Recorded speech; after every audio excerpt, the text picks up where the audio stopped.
Alors pourquoi Guy Penaud, vous êtes intéressé à cette figure de la vie religieuse? Parce que je me suis intéressé d'abord aux deux miraculés officiels originaires du Périgord, miraculés de Lourdes naturellement. J'ai travaillé sur ce sujet, puis j'ai dit tiens, Bernadette, c'est peut-être un sujet à creuser historiquement, parce que j'avais lu beaucoup de livres, mais ce sont des hagiographies, donc je dirais inintéressants, soit alors des gens qui étaient totalement contre.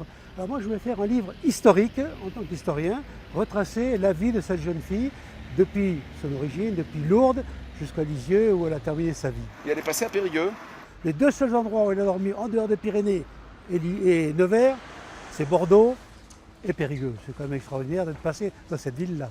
Alors, ce qui a étonné à Bordeaux, elle est allée au parc public de Bordeaux et elle a vu une mare avec des poissons rouges. Et ça l'a étonné de voir des poissons rouges à chaque fois. Et elle est venue à Périgueux, où elle a couché à l'ancien hôpital, qui se trouve là où se trouve l'Odyssée aujourd'hui.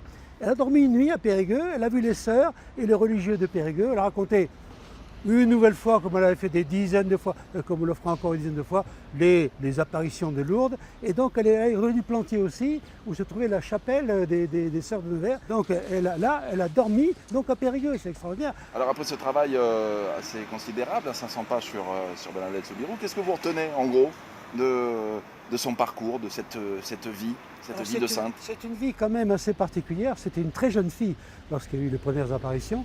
Donc moi j'ai voulu retracer non seulement sa vie pour les apparitions, mais tout ce qui s'est passé avant. Savoir un peu comment elle a vécu.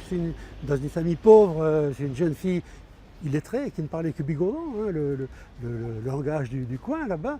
D'ailleurs la Vierge lui a parlé dans le même langage, hein, non pas en français ou en latin, mais en bigourdon. Et puis ensuite, savoir comment ça se fait que cette fille, comme ça tout d'un coup, a vu cette Vierge dans son esprit en tout cas. Et donc j'ai voulu raconter ça de façon purement chronologique, rapporter tout ce qui s'est passé avant et tout ce qui s'est passé après. Puis les combats qu'il y a eu avec le procureur à la République, le procureur impérial à l'époque, le commissaire de police déjà, qui était contre Bernadette, le maire de Lourdes, et puis l'évêque notamment de Tarbes qui était là, et le curé de Lourdes qui au départ ne croyait pas tellement dans ses apparitions, mais qui ensuite a été convaincu par Bernadette.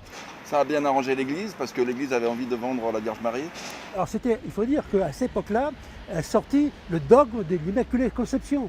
Donc c'était très important pour l'Église de dire, ben voilà la preuve que la Vierge est là, et la Vierge est apparue à Lourdes, et ensuite il y aurait eu les chaînes d'information comme aujourd'hui. Toutes les chaînes auraient été à Lourdes pour citer, si vous voulez, pour raconter tout ce qui s'est passé. Donc c'est un événement considérable, et on a vu qu'il est monté petit à petit en puissance, et puis arrivé à ce qu'on connaît aujourd'hui, un pèlerinage mondialement connu. Et vous y croyez, vos apparitions?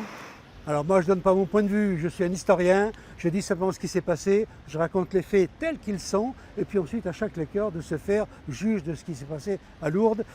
J'avais déjà écrit sur les deux miraculés pour montrer qu'il y avait peut-être quelques points qu'il fallait rectifier, et là je pense que dans les conclusions les gens comprendront pourquoi la Vierge est apparue, entre guillemets, à Lourdes au milieu du 19e siècle. Il y a eu deux miraculés périgourdins.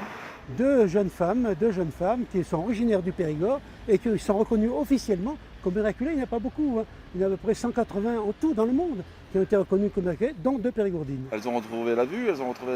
Non, alors en général, elles n'ont pas retrouvé une jambe qu'elles avaient perdue ou un bras cassé, choses comme ça. Non, elles avaient des maladies, disons, fonctionnelles, je dirais, plutôt liées à l'état mental, choses comme ça. Et donc ces deux miraculées ont été reconnues par l'Église, il faut le dire, officiellement. Et donc une était une sœur et l'autre habitait du côté de Bergerac. Et tous deux ont eu une vie tout à fait normale par la suite. Il y a un médecin périgourdin aussi qui a eu un rôle à jouer. Et oui, le médecin périgourdin est important parce que c'est lui qui a dirigé le premier bureau des constatations médicales. Donc c'est lui qui a attesté les différents miracles qui sont apparus. D'ailleurs, il y a une chose étonnante, il y a eu des reconnaissances de miracles pendant la vie de Bernadette Soubirous, et puis ensuite, pendant 50 ans, plus de miracles, il ne s'est rien passé.